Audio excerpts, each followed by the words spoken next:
things about the job is autonomy. Being left alone to do whatever needs to be done is great, but it doesn't come without its downside. This park is massive. It's over 500,000 acres and 11 million people visit every year. I found out the hard way why the park closes at night. If you've never driven through the Great Smoky Mountains on a cloudy, moonless night, you've never experienced true soul-crushing darkness. That is very true, actually. You know, those extremely bright red lights that so many trucks have on the front of the grill that blind you when they drive towards you. Yeah, our trucks don't have those. We have regular lights, the old all yellow lights. The ones that make you wonder if your battery is going dead or if you'd be better off shining a flashlight ahead of you because you might see more that way. The AM radio in the Ranger truck spews out static-filled country garbage. It would be easy just to turn it off, but endless black ribbon of road that runs through the sea of darkness is my only company. One thing this job gives you plenty of is time to think, and sometimes that's not a good thing.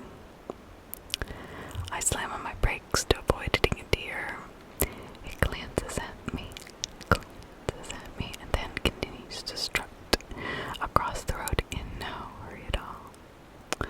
One thing this job also does is make you aware of your surroundings. I yell, "You're welcome," out of my window.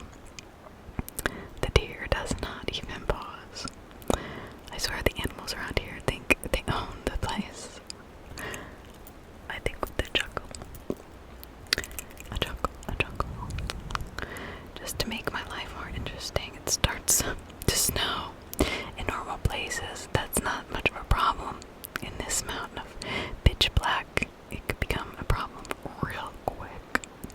Usually it does not snow here, but when it does, there's a call for concern. Most times it's a freak exception or occurrence and comes fast and heavy. This is no exception. Within minutes, the road is covered already. Low visibility has been reduced to nearly zero. And of course, it starts when I'm the furthest away from the station, right in the middle of nowhere.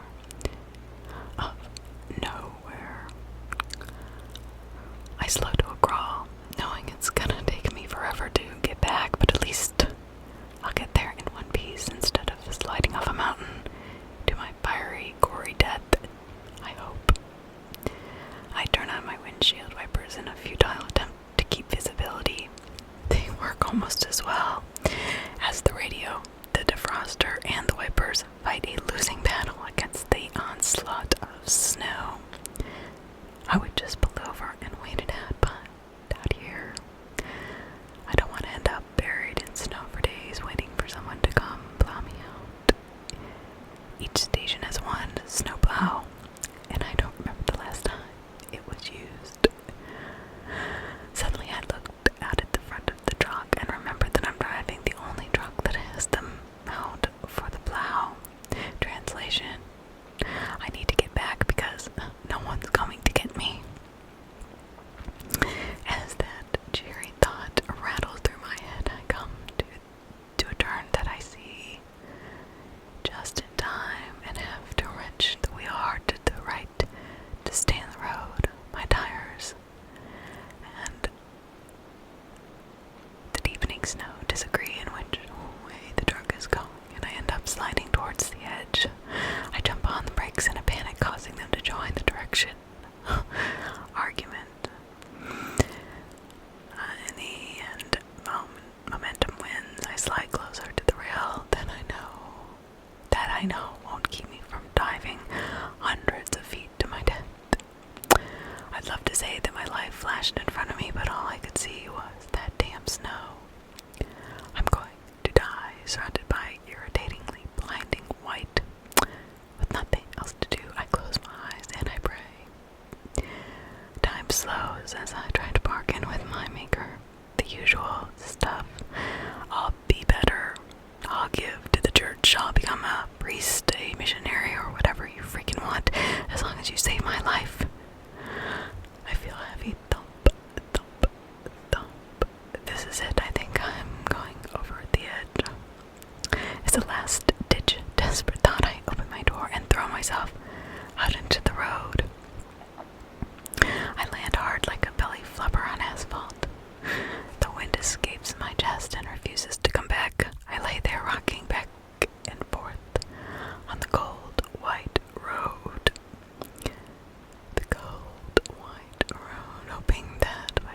bizarre twist of fate, someone else does not come along and run me over. Seconds turned to minutes as I lay there, watching the snow in its relentless downpour, waiting for my breath to return. Eventually, I'm able to come around and painfully rise to my feet. The truck, it sits idling as if nothing has happened. I reach in and park, feeling embarrassed and stupid for having gotten myself in such a panic. I grab my flashlight and go to the front of the truck to see what the damage is. I'm just so surprised to find the front bumpers sitting 4 feet from the rail. I know I hit something. I say to myself, examining the rail and finding it undamaged. I turn to the light to my bumper and find it's bent in slightly at the end. My light flashes back and forth between the undamaged guardrail and the damaged bumper. What the hell? As my brain wraps around this puzzle, another piece falls into place. I see patches of hair on the bumper and red in the snow. As I pursue the matter, I see the imprint of a large animal laying in the snow in front of my truck. I pull out my phone to take a picture. The impression it made is massive. This thing is at least as tall as the truck, is wide, even bigger. Great, I hit a bear, I say sarcastically. I sigh as I see the trail of red heading off into the trees beside the road. Guess I have to go check it out. I return to the truck, grab my coat and keys, and then after my quarry, the red is becoming difficult to track through the deepening snow. The tracks themselves seem odd. They're too close together. It's almost as if the bear is walking on its hind legs. But why would it do that? Did it hurt its front paw or something? I approach the edge of the woods, still following the red tracks. I don't want to go too far into the woods. I'm hoping I can catch a quick glimpse of the bear alive and, licking a paw, but otherwise okay. Trekking through the dark woods in a snowstorm is not part of the plan to keep me alive long enough to retire. As I follow the tracks, I notice something else about them. They don't look like bear tracks. In fact, if I would say they look like anything, I would say it's a dog's tracks. But they're way too big to be a dog. Way too big. Even a Malamute or St. Bernard would not make tracks this big. I step into the woods, not intending to go far, and flash the light around. The tracks continue going slightly uphill. Nope, I say, not tonight. I turn to head back to the truck when I hear a low, guttural growl. I turn slowly back and see red, glowing eyes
movies, footsteps behind me.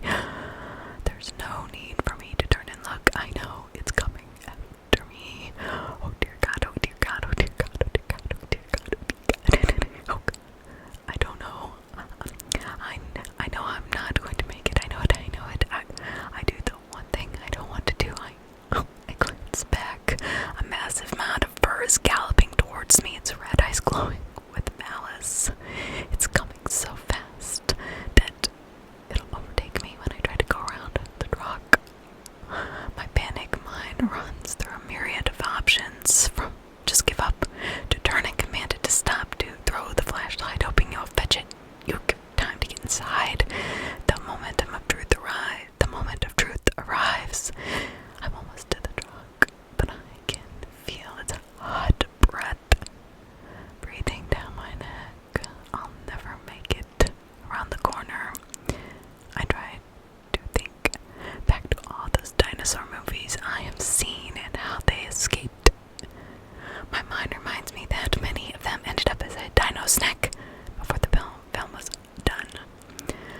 I sarcastically thank my brain for that happy thought and choose the one tactic from the movies that seemed to be successful. I slide under the truck and play it barely on the ground until I hear a loud bang and the truck lurches to the side. A massive snout shoves itself as far under the truck as it can and sniffs. Sniffs. I try to ease my way out from under the truck, but the snout disappears and reappears on the driver's side. This time, there's no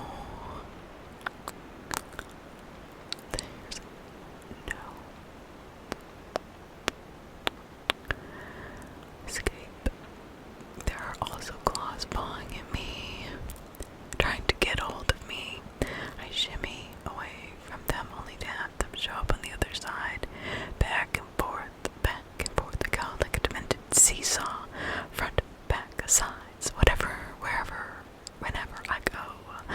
It's right there trying to grab me. After an eternity of this game, it tries something new. The paw disappears and I feel the truck springs compress. Oh God, it's climbed on top of the truck. Shit. No, I can't see. No. Now I can see no matter where I go to. I test my theory by shining the flashlight towards the back of the truck. It instantly appears and tries to shove its snout under, snapping at me. I push further toward the truck. It returns to its vanguard on top of the truck for what seems like a lifetime. I lay as still as possible, trying not to move, barely breathing, hoping it will lose interest in me and return to the woods. My waiting game comes to an end when I realize the snow is almost up to the level of the frame of the truck. I'm going to lose visibility soon. I know I need to do something. I come up with a desperate and stupid plan. I shine my light at the back of the truck, causing the creature to jump down and claw at me. At the same time, I dig some snow away from the truck to regain visibility. Then I do the same in reverse. I shine the light out of the front and dig at the back. Next, I execute the most desperate and stupid part of this plan. I throw the lit flashlight towards the front of the truck. It bounces near the guardrail and for a moment looks like it's going to hit and bounce back. I freeze in fear as it takes one more bounce and then disappears over the side. The creature leaps down but does not shove its snout under the truck. It jumps the guardrail and disappears. I gasp in astonishment that my plan actually worked.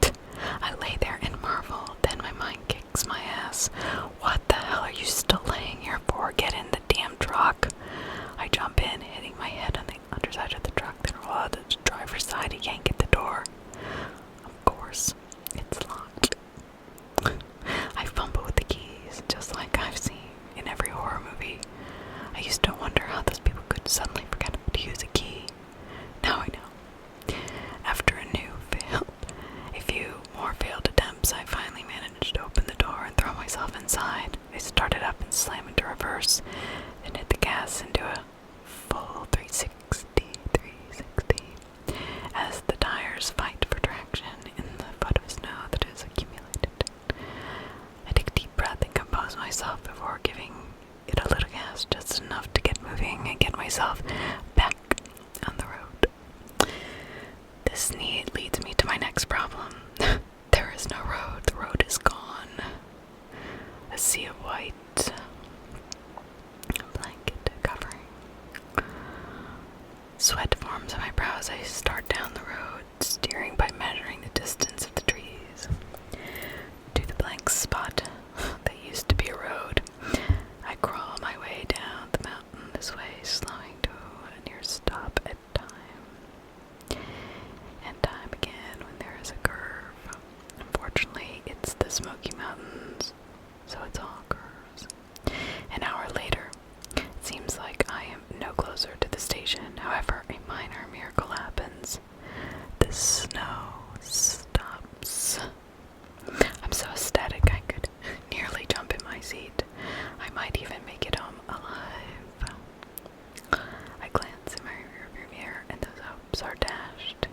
In the distance, I see the glowing red eyes, and they're getting closer. My veins turn to ice as I press down on the accelerator. After sliding through a turn, barely remaining in control of the vehicle, I realize I cannot outrun it. I slow, but only a little. On the few straight spots in the road, I speed up, but then have to slow way down when I get to a curve. On the straight stretches, the only time I can afford a glance into the mirror. And each time I do, the eyes are still there, and they're a little closer to me.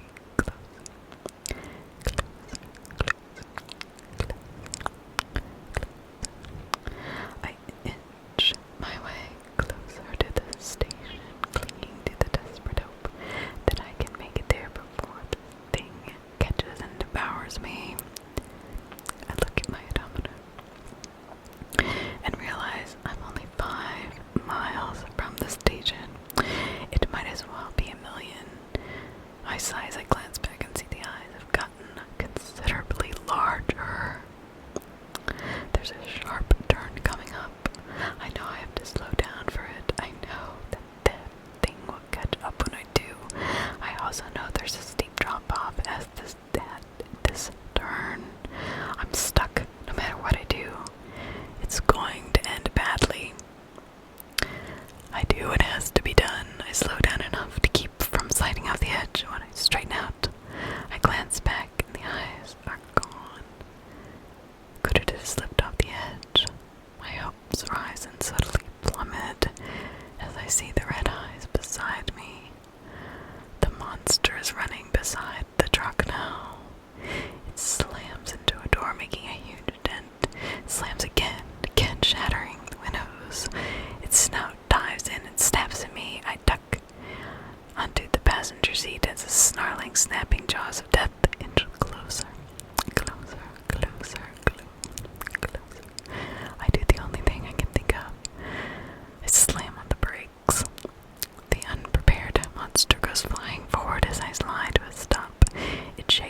glass ravine in the park, but it doesn't need to be. The truck falls end over end and takes a turn and starts rolling. And all that's happened, I never took the time to fasten my seatbelt. I'm thrown around like a rag doll, but some miracle, I stay inside the truck. The whole way to the bottom. I do not know how long I was unconscious. I wake up to heavy footsteps and snarling. I'm laying sideways under what's left of the back seat. The truck is on its roof and I'm laying in a puddle of glass and blood. The monster sticks its snout in through the shattered window and leers at me with its glowing red eyes. I try to crawl away, but my leg is bent at an unnatural angle, probably broken. Pain shoots through me as I try to use my arm to push away. In the end, I realize there's no escape, no fight left in me. I lay there and wait for the inevitable. Inevitable. It sniffs at mead roll drips from its mouth as I'm assaulted by its putrid breath. This is it. I close my eyes and I wait and wait, and time. But nothing happens. I open my eyes and it's gone. I painfully turn to see if it's playing some game, but I can't find it. What the hell happened to you? Says one of my fellow rangers as he sticks his face in the window that's open. How? Is all I can manage. Looks like you're about the luckiest son of a bitch I've ever seen, he said. You must have rolled off the road up there and landed on this road down here. A few more feet and you would have been headed for another tumble. I lay there waiting for something else to happen. This is a dream. I think I'm dreaming. I'm being rescued while that monster chews me to pieces. Let's get you to a hospital, the ranger says. I wake up in the hospital bed. My right arm and left leg are each in a cast. It hurts to breathe. I'm pretty sure there are broken ribs. At least a few. The door opens and another ranger steps inside. Well, I see they got you all fixed up, he chuckles.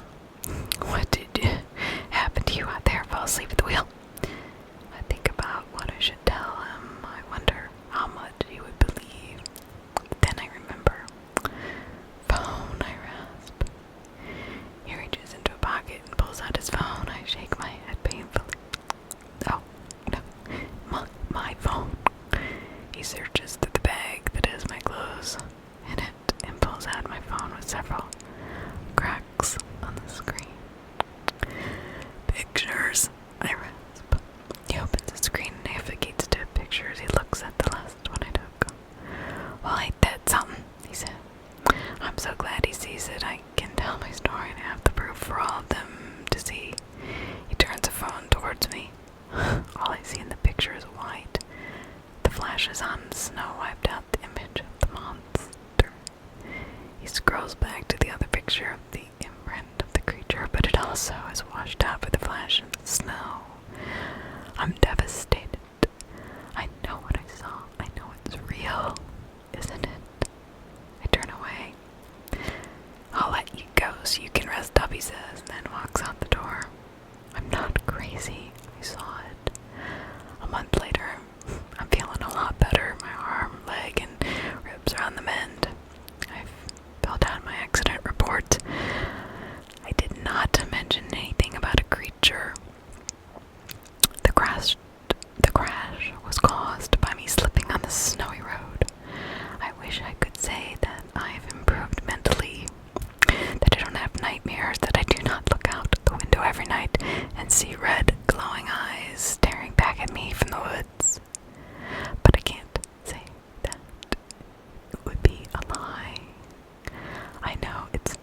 time away from the hustle and bustle. This place was amazing. It was like someone had plopped a beach house down in the middle of the woods. I didn't need a place this big for myself, but I couldn't pass up the amazing price for a week rental. That's when I asked the woman why this beautiful home was so cheap. She smiled nervously and said, "Just that time of year." I didn't realize her answer after my question, I didn't ask her any more questions after that, for fear she would realize her mistake and, well, up the price. There was something in her voice. The day I arrived, it was mostly sunny with a few clouds lazily drifting by, just enough to give some ambience to the scenery. It was on a wildlife preserve, so animals lingered in the field without a care in the world. I saw a deer, turkey walk right up to my car as I drove down the dirt road towards my destination. When I pulled in, I thought I had arrived in heaven. There was a lake next to the house with the fields and the woods all around. A fire pit was set up beside the lake with a ring of wood and chairs encircling it. As I parked my car and got my suitcase, a deer walked right up to me and sniffed me. I held up my hand, and I assumed it was a she because it had no antlers, regarded me for a moment before sticking her nose in my palm and taking a deep breath. She eyed me once more, then slowly walked off as if she had said hello to a neighbor and was off on her way. I typed in the security code and went inside. The pictures did not do this justice. My jaw dropped, and I dragged it around, looking at all the rooms. There was a full game room with a pool table, card table, foosball, air hockey, giant TV, you name it, it had it. The place had a hot tub, half a dozen decks surrounding it. You could step out and see in any direction from a bird's eye view. There were rocking chairs all around, which I fully intended to take advantage of. Oh, the entire place was set up for comfort and ease. I put my suitcase in the master bedroom, then brought the rest of my supplies in, which consisted of a lot of food. I had no idea how far the stores were from the house, and I didn't want to waste hours of my day looking for a grocery store when I could be relaxing.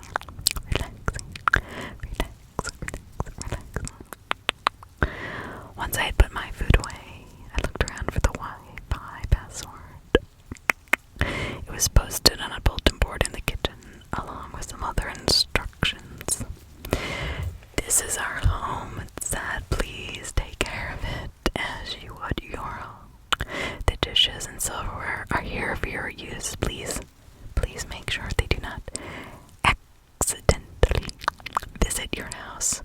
I chuckled at these little reminders. Please don't flush anything but toilet paper. Then I paused as I read an unusual one. When you retire for the evening, make sure you close and lock all windows, doors, blinds, and curtains. Do not open them or go out on the deck for any reason until sunup. If you wish to stargaze, do so only on Wednesday night. This struck me as rather odd. I had no intention of doing any of this, of course. Once I go to bed, I'm out until morning.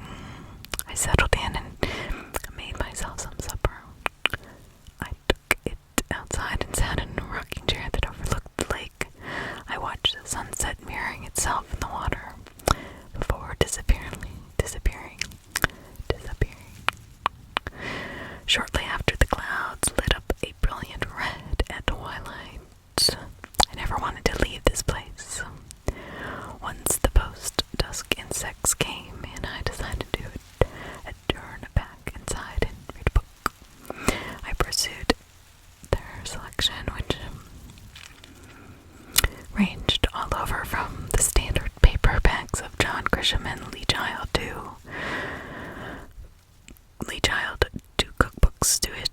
books. There were also a few more esoteric choices, such as Strange Creatures of the Wilderness and Haunted West Virginia. I decided on Clive Cussler book and took it with me to bed. A few chapters in, I felt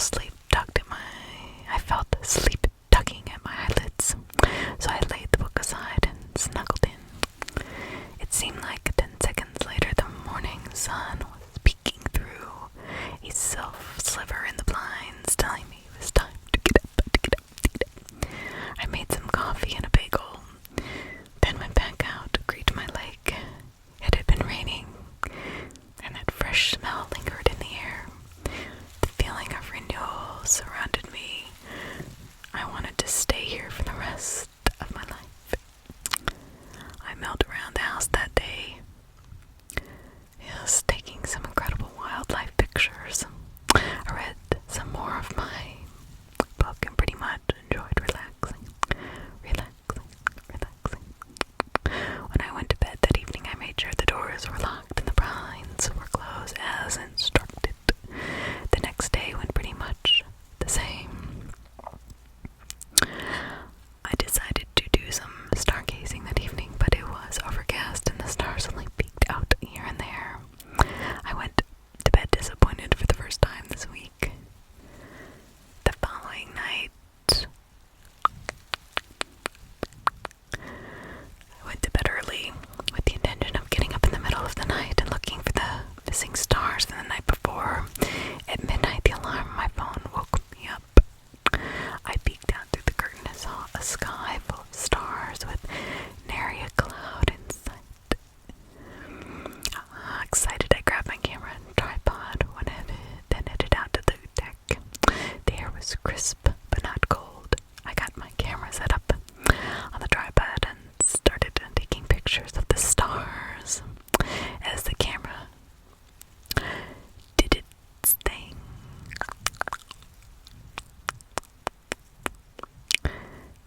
my eyes drifted towards the lake. It was a moonless night and there was a little light, but my eyes adjusted. I swore I saw something sitting in one of the chairs near the lake. As I looked more intently, I saw more than one.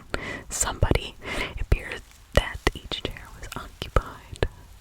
I wondered if some local kids were borrowing my fire ring for a party, not realizing I had rented the place for the week. My eye rose as I began to mentally compose the email I would send to the owner, informing her of the intrusion when my mind froze.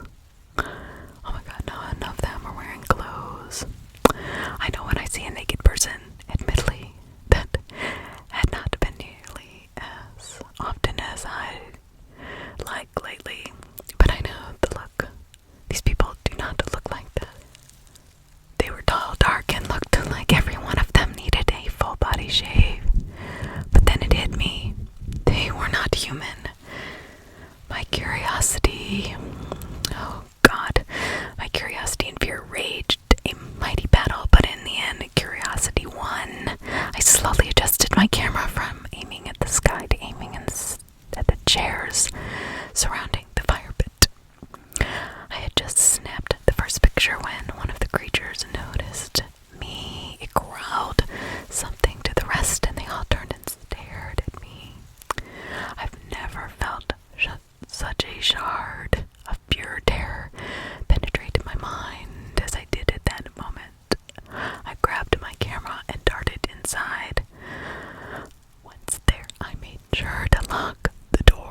consciousness.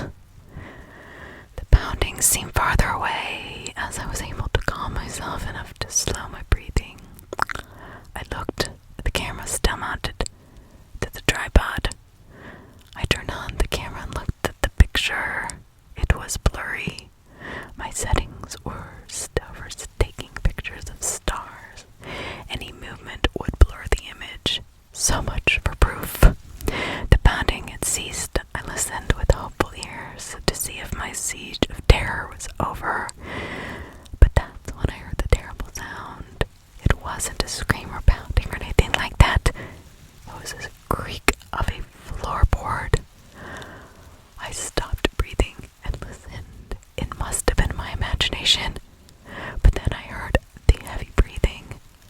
I crept up to the door and listened. It was right outside the door. I started shaking after minutes. 10, 15, 20. The creature had not ripped the door open and devoured me. I sat back down on the box and tried to relax. If I was going to die, then I was. There was nothing I could do with the creature right outside my door that was obviously hunting me. I relaxed and slowed my breathing. My adrenaline finally wore off and I crashed. I leaned my head against a shelf and waited for my inevitable death. I woke sometime later. I slowly sat up and stretched my legs. Looked at my phone and it said 3:30 a.m.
strides, I was out the door, reaching for me. I slid across the hood, doing my best Dukes of Hazzard impersonation, landed and dove inside the car.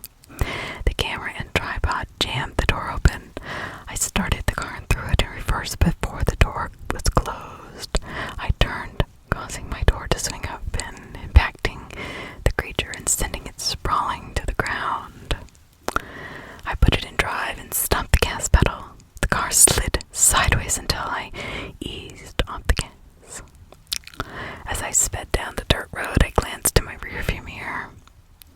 I could see the red of my taillights illuminating two of the creatures chasing me. I tried to go faster and faster, but as soon as I stepped on the gas, a turn in the road slowed me down. I slid through several turns as fast as I could while staying on the road. Trees can kill me just as effectively as those things. The dirt road emptied onto an asphalt road. I drove as fast as possible for an hour before I looked back again. My mirror showed only disappearing yellow lines. I slowed a little to the speed limit and did not stop until I was home. I sat in my driveway waiting for the creatures to catch up to me and rip me to pieces. After 20 minutes, that did not happen. I got out of the car. I went inside my house. I made sure the doors and windows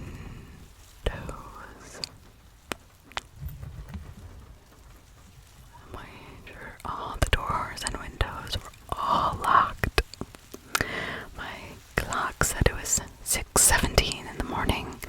I took a shower and changed. I was extremely tired. I laid down in bed and stared at the ceiling.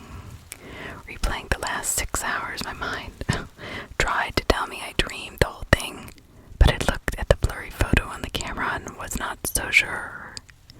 After trying to fall asleep for a few hours, I decided to call the woman whose house I just abandoned. "Hello," she said on the third ring. "Hi, this is Tom. I was renting the house this week."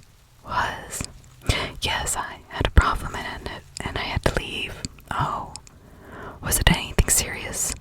"You could say that. I had to leave for health reasons." "Health reasons.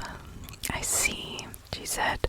"Will you be going back?" "No," I said, a bit more forcefully than I intended. She was silent for a long moment. "Did anything strange happen?" The whole ordeal invaded my mind in a vicious flashback. I knew it wouldn't be the last time. I was scared for life. I would never look at the outdoors the same way again. No, I lied. Nothing at all. Nothing at all.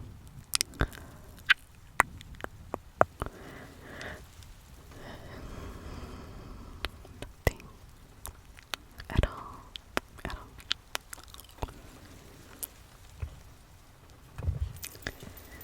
Story number Alive by u/or_writer_1717. And you can find this at r/short scary stories on Reddit. Our live 700,000 subs contest. I wake, eyes open, but I cannot see. Piercing darkness, crushing silence. The air is hot, stale, and close. My arms are pinned to my side. I cannot move, struggle, panic. I manage to free my arms. No room. I force them to slide between my chest and something solid that presses against me. A wall. I reach above my head. Another solid object.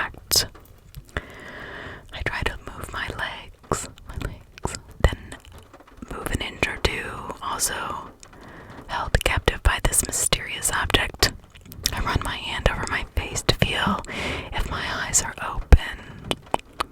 My face feels odd, clammy. My eyes are open. Why can't I see? Something is desperately wrong. Scream. A scream. A single scream escapes me. Adrenaline flows. With balled fists, I attack this thing which imprisons me. Legs assaulted like jackhammers on a sidewalk. Fury and fear fuel my bite. But endurance is not within me. I am defeated. My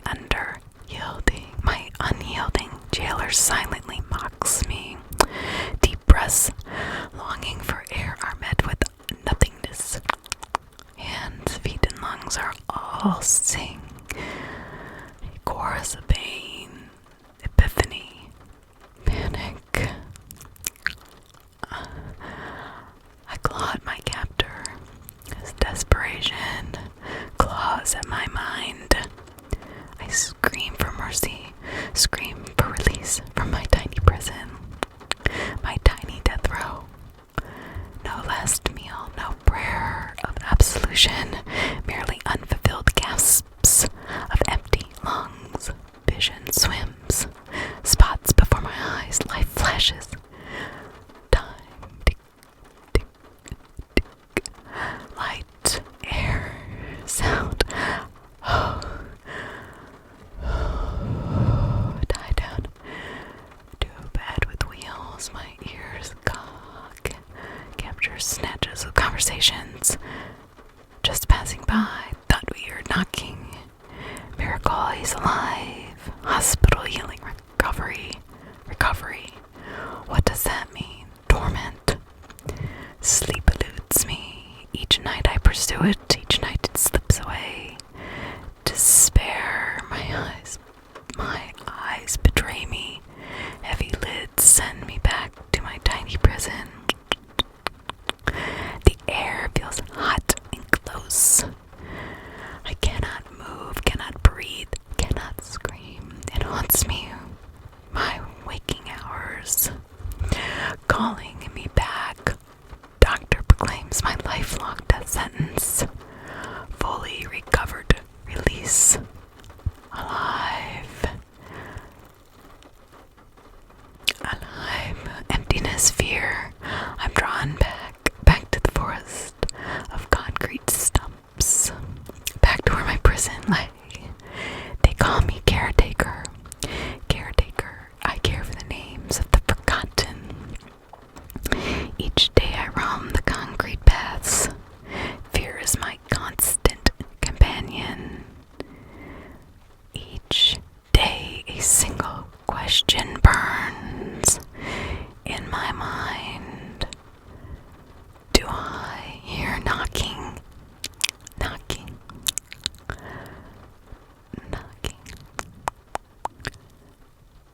Do I hear it? Number 4.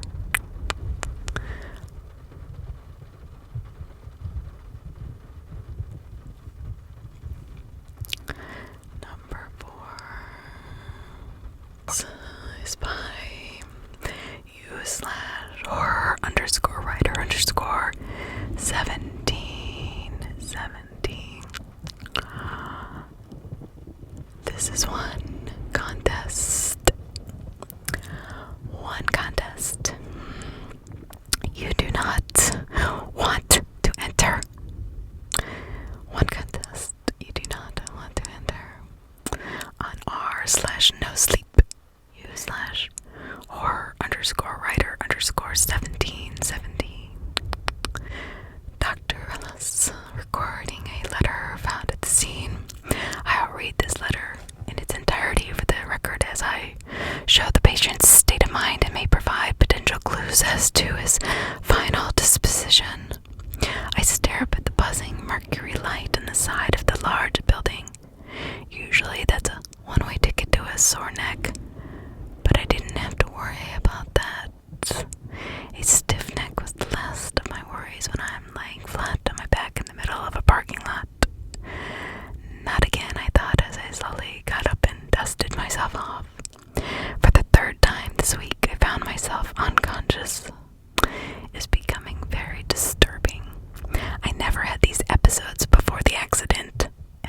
no intention of telling anyone about them now except the doctor. The funny thing is that the doctor gave me a clean bill of health after a night in the hospital to observe for signs of concussion. They sent me home. The accident mystified me, though. I never knew what caused it. Were the brakes faulty? Did the tires fail? What was it? Driver error? The police said that they would be contacting me for more information. Did they want to charge me with reckless driving? I've never had a ticket in my life. I mentally shook myself. No use worrying about things like that, I thought.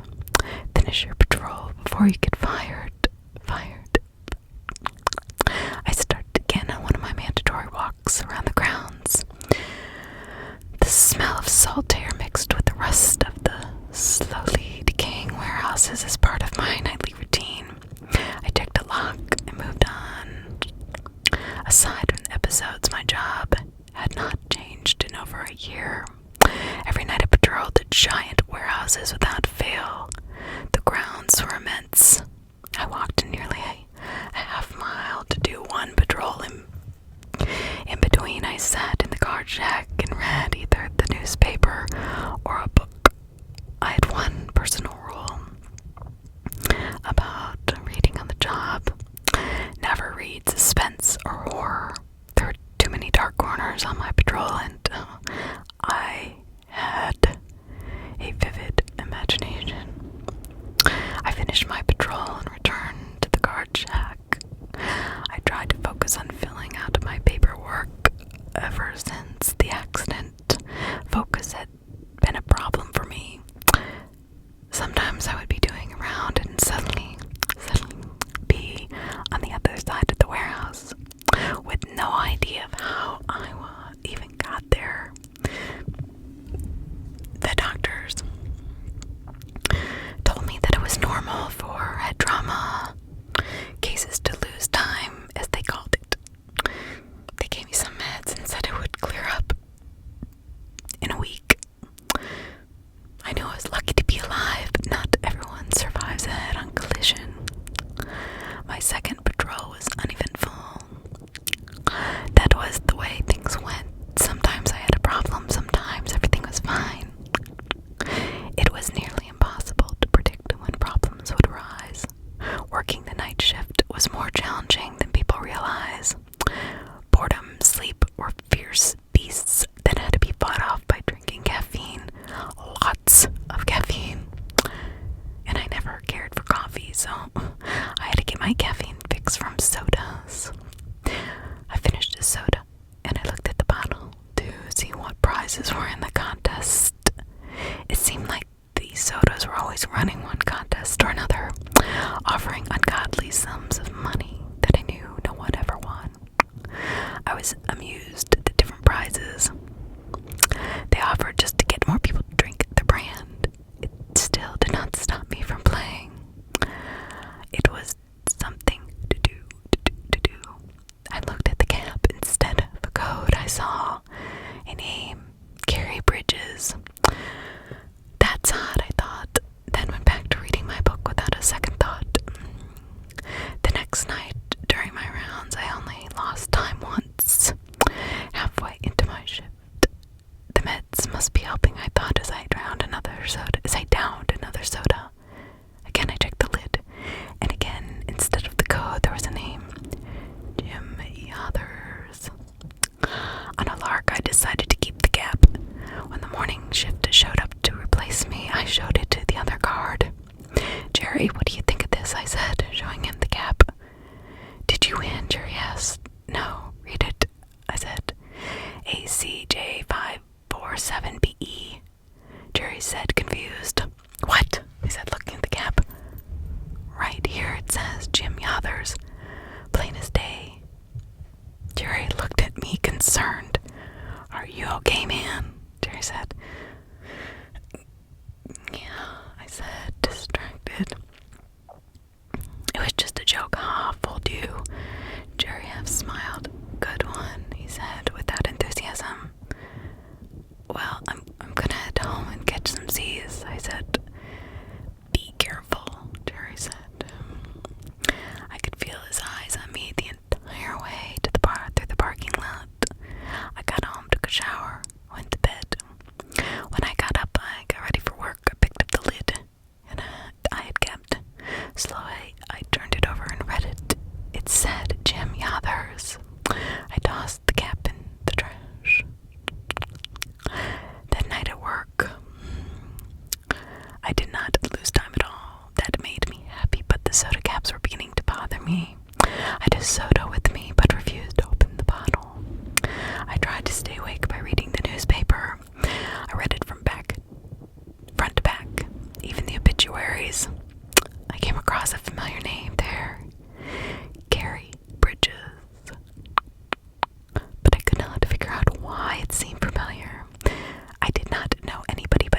in my hand. I tried to ignore it. I tried not to look, but it was in my hand. And if my hand had a mind of its own, slowly I turned the cap over. It read Jerry Pickering. It was my coworker I had shown it to. I slowly laid the cap down on the desk next to the newspaper. The paper was still open to the obituaries, and the name Carrie Bridges suddenly made sense. It was on the first cap. Oh my, I read the obituary intently. It said Mr. Bridges had died of natural causes early Monday morning. I searched my memory trying to remember exactly when I had first read the name. It was after I ate lunch at 4 a.m. My last patrol was around 6. 4 hours from when I read the cap, Carrie Bridges was dead. My mind was reeling. I picked up the bottle and started to read. My surprise, it didn't say win $10,000. It said see the future. I continued to read the rules. Rule number 1. Do not attempt to warn anyone. Penalties are severe. That was the only rule written. I dropped the bottle and started shaking. I collapsed into my chair. I could not breathe. I couldn't think. Fear and imagination grabbed me and dragged me down into unconsciousness. I woke up shaking. Someone shaking me. As I regained consciousness, my eyes were still hazy. I saw Jerry's face, hovering in front of me. The sight of Jerry jerked me awake. In an instant, Jerry, you're alive, I said, jumping out of my chair, but Jerry did not look happy. I could have thought you fired for this, Jerry said. Sleeping on the job is a major offense. Wait a minute, I said. What time is it? It's 8:15, Jerry said, quite annoyed. Waking you up is putting me behind schedule. 8:15, I repeated slowly. I opened the soda sometime after 4. What are you mumbling about? Jerry said. Jerry, I said suddenly with a hint of desperation in my voice, your life could be in danger. Just sit here and I'll go do your round. Are you nuts? Jerry asked. Get out of here, go home, get some sleep.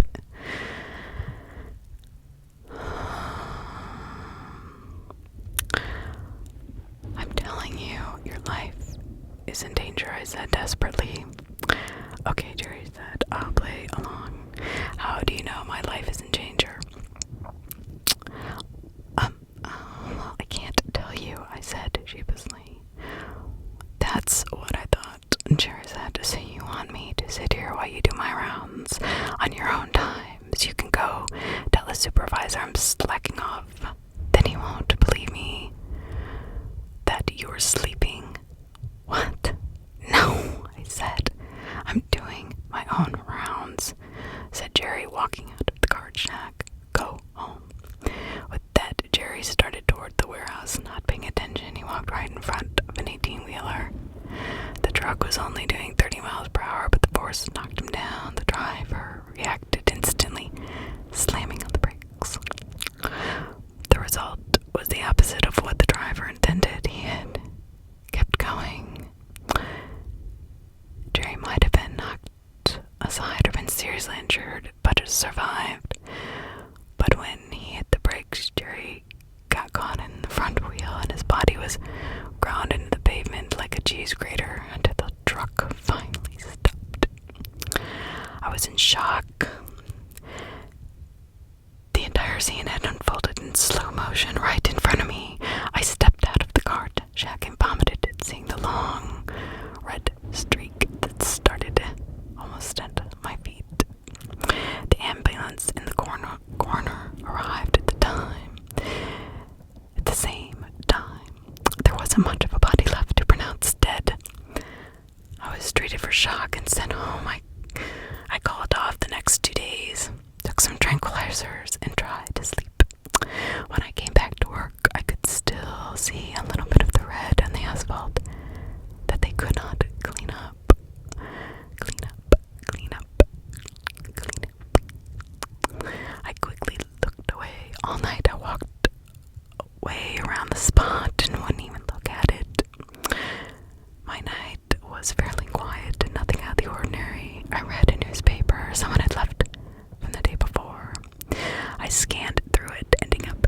obituaries. The name Jim Yothers stuck out. I instantly recognized it from the second bottle cap. I swore off sodas right then and there. When I came back from around, I found a soda sitting on the desk. I looked around, but no one was there. I threw it in the trash, having sworn to myself that I would never drink another soda. After Jerry's death, when I came back from the next round, there was another soda sitting on the desk again. I looked in the trash, and the first bottle was still there. I looked at the second soda. The label said, "Win $10,000. My curiosity was stronger than my fear. I twisted off the lid. It made sounded like a snake. It gave me chills. I looked at the cap again. Only this time it said, "See the future." See the future. I immediately tightened the cap and threw the bottle away.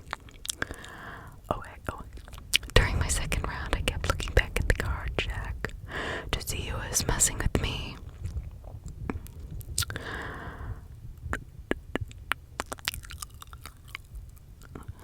And I came back. I unlocked the door and there sat a new bottle. I refused to touch it. I filled out my paperwork and quickly left for another round, locking the door on the way out. When I returned, there were two sodas. I ignored them the rest of the night before the next shift arrived. I took out the trash bag full of sodas and threw it in the dumpster. When the morning shift arrived, the officer asked me how my night was. What is that supposed to mean? I snapped. The officer was taken aback. All he could say. A week went by. Every night I went to work dreading what would happen. Every morning I threw away 8 unopened sodas. The stress was starting to wear on me. I was struggling to stay awake during my shift. I rarely slept at home anymore. Visions of Jerry's death, combined with increasingly more frequent headaches, weighed heavily on me. Finally, I cracked. As long as I'm getting free sodas, I thought I might as well use it. I opened one and drank it, refusing to look at the cap. As I was drinking, a swallow went down the wrong pipe and I started to choke. I grabbed the desk to steady myself, dropping the bottle and cap. My coughing grew more intense. My breath came in shallow wheezes. Air was not making it to my lungs. The harder I struggled, the less air I got. Finally, when my vision began to swim and I felt as though I was going to pass out, it suddenly subsided. As quickly as it begun, it went away. My airway was clear as if nothing had happened. I took another drink to soothe my throat. Then, without looking or thinking, bent over to pick up the cap. My own name stared back at me from inside the bottle cap. I froze. I thought about closing my eyes, but I knew it was too late. I sighed heavily, put the cap back on the bottle, and read the label. It read, "We warned you the penalty would be severe." I put the bottle on the desk and slowly went to my next round. Everything seemed magnified. The shadows were darker, hinting at unknown phantoms waiting to drag me into their netherworld. The warehouse seemed a giant beast about to devour me. Every corner held anticipation of murders, demons, and perils unimaginable. Each hesitating step seemed an eternity. Every breath felt like my last. Although not thinking it possible, eventually I made it back to the card shack. I took a drink from the bottle of soda and realized it was the only one there. There was no second bottle that had appeared tonight. I slumped into my chair. I knew I was a dead man. I just did not know it would happen or how.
my chair and stretched.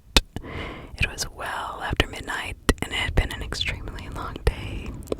I turned off the light in my office as I gathered my things and headed for the door. The nighttime janitor nodded to me as I locked up and headed for the elevator. The nighttime janitor nodded to me as I locked up and headed for the elevator.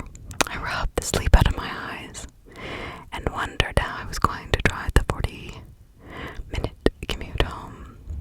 The answer revealed itself in a brightly colored shining light as I stepped off the elevator. A soda machine stood waiting for me to avail myself of its wares. I picked the variety with the most caffeine and gratefully accepted the bottle that had rocketed to the receiving tray.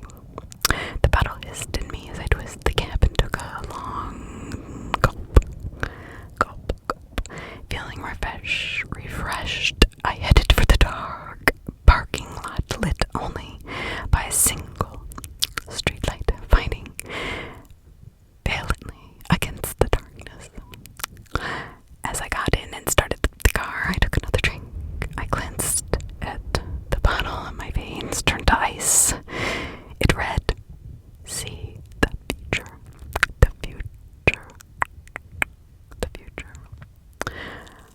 Have a great night. Please subscribe, like, and comment, everybody, and I hope you enjoyed all that. Bye. You/horror_writer_1717. I love you all,